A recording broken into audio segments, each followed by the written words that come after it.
Hey family, there's a story that I want to share with you.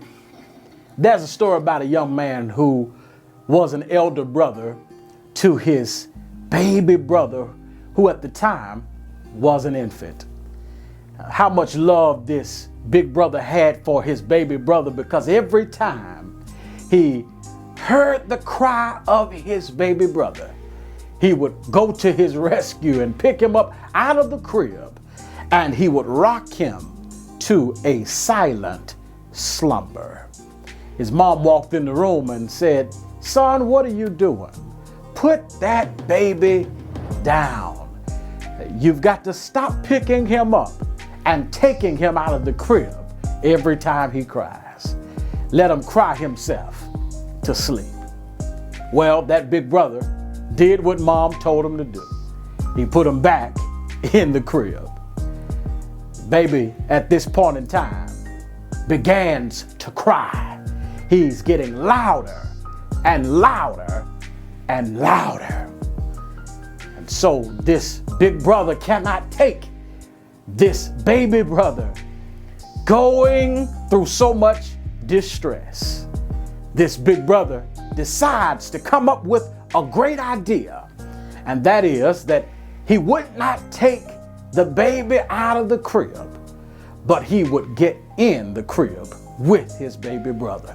And so mom hears that there's a silence, and in inquiry, she comes to this baby's bedside and says, "Boy, what are you doing? I told you not to pick up this baby." He said, "Mom, respectfully, you told me not to pick him up. You never said that I couldn't get into bed in the cradle with him."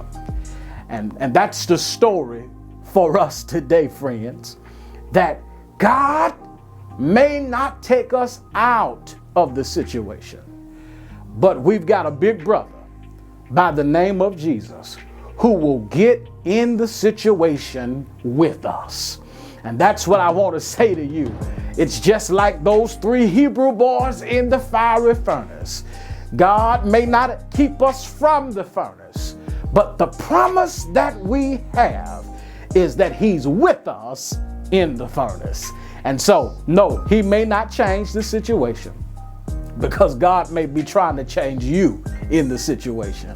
He may not take you from out of the storm, because He may want you to see His presence in the storm.